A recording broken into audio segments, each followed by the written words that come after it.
শহীদ কারা? ইদানিং অনেকের মৃত্যুর পর তাদেরকে শহীদ বলে আখ্যা দেয়া হয়, ব্যাপারটি কতটুকু সঠিক বলবেন কি? প্রিয় ভাই, রাসেলের উত্তরে আমরা বলতে চাই যে এ পৃথিবীতে আল্লাহর দ্বীনকে বাস্তবায়ন করতে যে অথবা বিজয়ী করতে যে কাফেরদের বিরুদ্ধে সশস্ত্র সংগ্রামে যে মুমিন ব্যক্তি নিহত হয় তাকে শহীদ বলে। আমি আবারও বলছি, আল্লাহর জমিনে আল্লাহর দ্বীনকে বিজয়ী করতে যে কাফেরদের বিরুদ্ধে সশস্ত্র সংগ্রামে যে মুমিন ব্যক্তি নিহত হয় তাকে শহীদ বলা হয়। সহিহ বুখারীর বর্ণনা এসছে যে সাহাবারা আল্লাহ রাসূল সাল্লাল্লাহু আলাইহি ওয়াসাল্লামকে জিজ্ঞেস করেছিলেন যে, হে আল্লাহর রাসূল, কারা আল্লাহর রাস্তায় জিহাদ করছে এটা আমরা কিভাবে বুঝবো? তার উত্তরে আল্লাহর হাবিব সাল্লাল্লাহু আলাইহি ওয়াসাল্লাম বলেছিলেন, মান কাতালা লিতাকুনা কালিমাতুল্লাহি হিয়াল উলিয়া ফাহুয়া ফি সাবিলিল্লাহ। যে ব্যক্তি আল্লাহর দ্বীনকে, আল্লাহর বিধানকে কিংবা আল্লাহর আইনকে বাস্তবায়নের জন্য, আল্লাহর দ্বীনকে বিজয়ের জন্য যে সংগ্রাম করে যাচ্ছে সেই আল্লাহর রাস্তায় আছে। আর সে আল্লাহর রাস্তায় থাকা অবস্থায় যদি কেউ মৃত্যুবরণ করে বা নিহত হয় তাকে ইসলাম শহীদ বলে ঘোষণা করেছে। তবে সেক্ষেত্রে একটি শর্ত রয়েছে, সেটি হচ্ছে দুনা গরাদিন মিন আগরাদিদ দুনিয়া। দুনিয়ার কোনো কারণে, দুনিয়ার কোনো লোভে পড়ে, দুনিয়ার কোনো স্বার্থের জন্য যদি কেউ আল্লাহ রাস্তায় জেহাদ করে মৃত্যুবরণও করে, সে শহীদের কোনো মর্যাদা বাদাম আল্লাহ তাআলার কাছে নেই। কারণ আমরা হাদিস থেকে জেনেছি অনেক শহীদ কিয়ামতের ময়দানে আল্লাহ তাআলা তাদেরকে জাহান্নামে ফেলে দিবেন। আল্লাহ বলবেন যে তুমি তো দুনিয়াতে জিহাদ করেছিলে, যে মানুষ তোমাকে বীর বলবে, মানুষ তোমাকে সাহসী বলে ঘোষণা দিবে, বাহাবা পাওয়ার জন্য তুমি জিহাদে অংশগ্রহণ করেছিলে এবং সেখানে নিহত হয়েছে। তো তুমি নিহত হওয়ার পরে মানুষ তো তোমাকে বীর বলেছে, বাহাবা দিয়েছে, সাবাস বলেছে, যে কারণে তুমি এই জিহাদে অংশগ্রহণ করেছো সেটা দুনিয়াতেই তুমি পেয়েছো। তো আমার কাছে তুমি কি চাও? আমার কাছে তোমার জন্য কিছু নেই। Go to the hell fire, জাহান্নামে যাও। তাকে আল্লাহ তাআলা উপর করে জাহান্নামে নিক্ষেপ করবেন। তো এজন্য শর্ত হচ্ছে যে দুনিয়ার কোনো স্বার্থে নয়, শুধুমাত্র কেবলমাত্র আল্লাহর দ্বীনকে আল্লাহর জমিনে বিজয়ী করার জন্য যদি কেউ সশস্ত্র সংগ্রামে নিহত হয় তাদেরকে শহীদ বলা হয়। এখন প্রশ্ন হচ্ছে, যারা কাফেরদের বিরুদ্ধে জেহাদ করতে যে যুদ্ধে নিহত হলো তারা শহীদ, তারা ছাড়া কি আর কেউ শহীদ হতে পারবে না? এই প্রসঙ্গে আমরা বলবো যে বেসিকলি ইসলামী শরিয়াতে শহীদ দুই ধরনের। ইবনু হাজার আল আসকালানি উনিও শাহাদাতের প্রকারভেদ করতে যেয়ে বলেছেন যে শহীদ দুই প্রকার। একটা হচ্ছে শাহিদুদ দুনিয়া ওয়াল আখিরা, যেটা আমরা বলেছি যারা আল্লাহ রাস্তায় নিহত হয়েছে তারা। আরেকটা হচ্ছে শাহিদুল আখিরা, যারা দুনিয়াতে আল্লাহ রাস্তায় নিহত হয়নি কিন্তু পরকালে তারা শাহাদাতের মর্যাদা লাভে ধন্য হবে।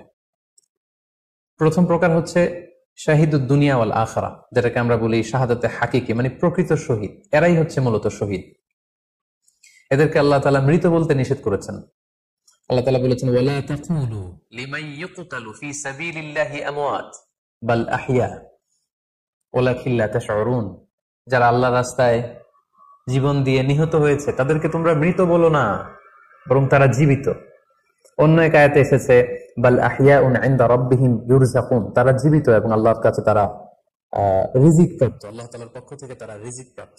তাদের নিয়ত আল্লাহ তাআলার কাছে এত বেশি যে তাদেরকে নিহত হওয়ার পরে কোনো জানাজার আগে গোসল দিতে হয় না, তাদের রক্তাক্ত দেহটাকেই সরাসরি জানাজার পরে দাফন করে দিতে হয়, কেননা সেই ঝরঝরে রক্ত নিয়ে তারা সেদিন কিয়ামতের দিবসে আল্লাহ তাআলার দরবারে তারা হাজির হয়ে যাবে। এবং আমরা যদি কোরআনের দিকে তাকাই, কোরআন আমাদেরকে জানিয়েছে আনা আমাল্লাহু আলাইহিম মিনান নাবিয়িন ওয়াস সিদ্দিকিন ওয়াশ শুহাদাই ওয়াস সালিহিন, মানে সবচেয়ে শ্রেষ্ঠ তাবাকা বা দারাজা হচ্ছে নবীদের দারাজা, নবীদের পরে হচ্ছে সিদ্দিকিনদের দারাজা, এবং সিদ্দিকিনদের পরেই যাদের মর্যাদা আল্লাহ তাআলার কাছে সবচেয়ে বেশি তারা হচ্ছে শুহাদা।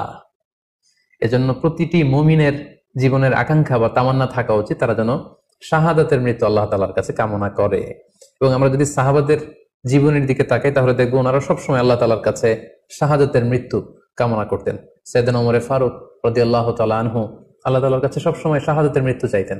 সহিহ বুখারীর বর্ণনায় এসেছে ওমর ফারুক রাদিয়াল্লাহু তাআলা আনহু দোয়া করতেন আর বলতেন, আল্লাহুম্মা রযুকনি শাহাদাতান ফি সাবিলিক ওয়াজআল মাউতি ফি বালাদি রাসূলিক, মানে হে আল্লাহ আপনি আমাকে শাহাদাতের মৃত্যু নসিব করুন এবং আপনার প্রিয় হাবিবের শহর মদিনা শহরে আমার মৃত্যু আপনি নসিব করুন। এবং আমরা যদি ওমর ফারুকের জীবনের দিকে তাকাই তাহলে আমরা দেখবো যে উনি শহীদের মৃত্যু লাভ করেছিলেন। একজন অ্যাসাসিনেটরের মাধ্যমে আত্মাইর আঘাতে তিনি শহীদ হয়েছিলেন, এবং আল্লাহ রাসূল সাল্লাল্লাহু আলাইহি ওয়াসাল্লামের পাশে আবু বকর রাদিয়াল্লাহু তাআলা আনহুর কবর, তার পাশেই কিন্তু ওমর ফারুকের কবর। তার মানে মদিনাতেই তিনি আল্লাহ রাসূল সাল্লাল্লাহু আলাইহি ওয়াসাল্লামের পাশে মৃত্যুবরণের পরে শোয়ার সৌভাগ্য তিনি অর্জন করেছেন। তাহলে এই আলোচনা থেকে আমরা বুঝলাম যে প্রকৃত শহীদ হচ্ছে যারা আল্লাহর রাস্তায় নিহত হয় এবং এর মর্যাদা আল্লাহ তাআলার কাছে অনেক বেশি। কিন্তু এই শাহাদাতে হাকিকি বা প্রকৃত শহীদ ছাড়াও আরো অনেক মৃত ব্যক্তিকে আল্লাহ রাসূল সাল্লাল্লাহু আলাইহি ওয়াসাল্লাম শহীদি মৃত্যুর সুসংবাদ দিয়েছেন। তারা জেহাদে অংশগ্রহণ করেনি, তারা কাফিরদের আঘাতে নিহত হয়নি, তারা প্রকৃত শহীদ নয়, কিন্তু কিয়ামতের দিন তারা শাহাদাতের মর্যাদা লাভ করবে। তারা কারা? এ ব্যাপারে আমরা সহিহ মুসলিমের একটি হাদিস এখানে উল্লেখ করতে চাই, যেখানে আল্লাহ রাসূল সাল্লাল্লাহু আলাইহি ওয়াসাল্লাম সাহাবাদেরকে জিজ্ঞেস করেছেন, মা তাউদ্দুনা শাহিদা ফিকুম, ওহে সাহাবারা তোমরা কাদেরকে শহীদ বলে মনে করো? সাহাবারা বললেন যারা আল্লাহর রাস্তায় নিহত হয় তারা শহীদ। তখন আল্লাহ রাসূল সাল্লাল্লাহু আলাইহি ওয়াসাল্লাম বললেন, ইন্না শুহাদা উম্মতি ইদান লাকালিল, এরকম হলে তো আমার উম্মতের মধ্যে শহীদদের সংখ্যা একেবারে কম। যারা জিহাদের সুযোগ পাবে না, জিহাদের ময়দানে কাফেরদের বিরুদ্ধে সশস্ত্র সংগ্রাম করে যারা নিহত হওয়ার সুযোগ পাবে না, তাহলে তো তারা শহীদ হতে পারবে না। সাহাবারা এই কথা শুনে বললেন, ইয়া রাসূলুল্লাহ, তাহলে কারা শহীদ আপনি বলেন। তখন আল্লাহ রাসূল সাল্লাল্লাহু আলাইহি ওয়াসাল্লাম বললেন যে যারা আল্লাহর রাস্তায় নিহত হয় তারা তো শহীদ বটেই, পাশাপাশি ওমান মাতা ফি তাউনি ফাহুয়া শাহীদ, মহামারীতে যারা মারা যায় তারাও কিন্তু শহীদ। প্লেগ রোগে বা মহামারীতে, এই যে করোনা ভাইরাসের সময় যারা ঈমানের সাথে ইন্তেকাল করেছে তাদেরকেও আল্লাহ তাআলা শাহাদাতের মর্যাদা দান করবেন। ওমান মাতা ফিল বাতনি ফাহুয়া শাহীদ, পেটের পীড়ায়, পেটের কোন রোগে যদি কেউ আক্রান্ত হয়ে মারা যায় সে কিয়ামতের দিন শাহাদাতের মর্যাদা লাভ করবে। ওয়াল গরিকু শাহীদ, পানিতে ডুবে যদি কেউ মারা যায় সেও শাহীদ।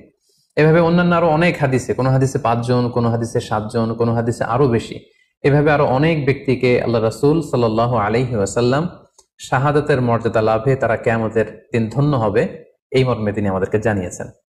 সুনানে নাসাইর একটি বর্ণনা থেকে আমরা জানতে পারি আল্লাহর হাবিব সাল্লাল্লাহু আলাইহি ওয়াসাল্লাম বলেছেন, মান কুতিলা দুনা মাজলামাতিহি ফাহুয়া শাহীদ, অন্যায়ভাবে যদি কাউকে হত্যা করা হয়, হি ইজ ডিফেন্ডিং ইনজাস্টিস, অন্যায় প্রতিরোধে সে মারা গিয়েছে, এরকম মৃত্যুকেও তিনি শাহাদাতের মৃত্যু বলে ঘোষণা করেছেন। সুনানে তিরমিজির আরেকটি বর্ণনায় আল্লাহ রাসূল সাল্লাল্লাহু আলাইহি ওয়াসাল্লাম আরো কিছু ব্যক্তিকে শহীদ বলে ঘোষণা করেছেন। যেমন তিনি বলেছেন, মান কুতিলা দুনা দীনিহি ফাহুয়া শাহীদ, কেউ তার দ্বীনকে হেফাজত করতে যেয়ে যদি মৃত্যুবরণ করে সে শহীদ। ওমান কুতিলা দুনা দামিহি ফাহুয়া শাহীদ, নিজের রক্ত বাঁচাতে যেয়ে যদি কেউ মৃত্যুবরণ করে শহীদ।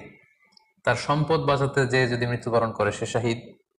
তার ফ্যামিলিকে সেভ করতে যেয়ে কেউ যদি মৃত্যুবরণ করে সেও শহীদ।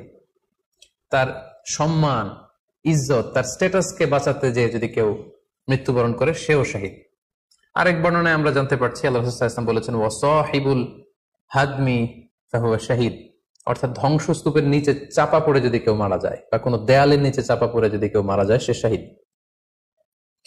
ওয়াসাহিবু যাতিল জানবি শাহীদ, অর্থাৎ ফুসফুসের কোনো রোগে, লেটস সে লাং ক্যান্সারে যদি কেউ মারা যায়, ফুসফুসের কোনো ভয়ানক রোগে যদি কেউ মারা যায় সে শাহীদ, শহীদের মর্যাদা পাবে। আল হারিকু শাহীদ, আগুনে পুড়ে যদি কেউ মারা যায় সেও শহীদ। ওয়াল মারআতু তামুতু বিজুমআইন শাহীদ, বাচ্চা পেটে ধারণ করেছে, অর্থাৎ গর্ভবতী মা যদি এই প্রেগন্যান্সির কারণে কিংবা বেবি ডেলিভারি করতে যেয়ে যদি মারা যায় সেও কিন্তু শহীদদের কাতারে দাঁড়াবে। এভাবে আমরা বিভিন্ন হাদিসের আলোকে এবং আল্লাহ রাসূল সাল্লাল্লাহু আলাইহি ওয়াসাল্লামের সুসংবাদ বাণীর আলোকে আমরা বুঝতে পারি যে আল্লাহর রাস্তায় যারা জিহাদ করে আল্লাহর দ্বীনকে বিজয়ী করতে যে মৃত্যুবরণ করেছে তারা হচ্ছে প্রকৃত শহীদ। তাদের মর্যাদা আল্লাহ তাআলার দরবারে অনেক অনেক বেশি। কিন্তু এই শহীদ ছাড়াও আরো অনেক ধরনের মৃত্যুকে আল্লাহর হাবিব সাল্লাল্লাহু আলাইহি ওয়াসাল্লাম শাহাদাতের মৃত্যুর সাথে ঘোষণা করেছেন। সো যারা জিহাদে মারা গেল তারাই শহীদ, বাকিদেরকে শহীদ বলা যাবে না, এই কথাটি ঠিক নয়। বরং আল্লাহ রাসূল সাল্লাল্লাহু আলাইহি ওয়াসাল্লাম নিজেই চেয়েছেন, তিনি বলেছেন যে তোমরা যদি শুধু এই এক শ্রেণীকে শহীদ বলো তাহলে তো আমার উম্মতের মধ্যে শহীদের সংখ্যা একেবারে কম। আর আমি চাই আমার উম্মতের মধ্যে থেকে অনেক সংখ্যক লোক এই শাহাদাতের দারাজা, এই মর্তবা, এই মর্যাদা লাভ করে ধন্য হোক। তাই আমরা যে কেউ একটি বর্ণনার কথা বললাম, এছাড়াও আরো অনেকগুলো বর্ণনা আছে এই ধরনের মৃত্যু যারা বরণ করেছে, লেটস সে পানিতে ডুবে, আগুনে পুড়ে, পেটের পীড়ায়, নিজের সম্পদ বাঁচাতে যে, অন্যায়ের প্রতিরোধ করতে যে, সন্তান ভূমিষ্ঠ করতে যে, এরকম যত ধরনের মৃত্যু রয়েছে এ ধরনের মৃত্যুকে আল্লাহ রাসূল সাল্লাল্লাহু আলাইহি ওয়াসাল্লাম শহীদি মৃত্যু বলেছেন, এবং কিয়ামত দিবসে এই সমস্ত লোকেরাও তারা শাহাদাতের মর্যাদা লাভে ধন্য হবে ইনশাআল্লাহ। আশা করি প্রশ্নের উত্তর আপনি পেয়েছেন। আল্লাহ তাআলা আমাদের সবাইকে সঠিকভাবে ইসলাম জানার, বোঝার এবং সে অনুযায়ী মানার তৌফিক দান করুক।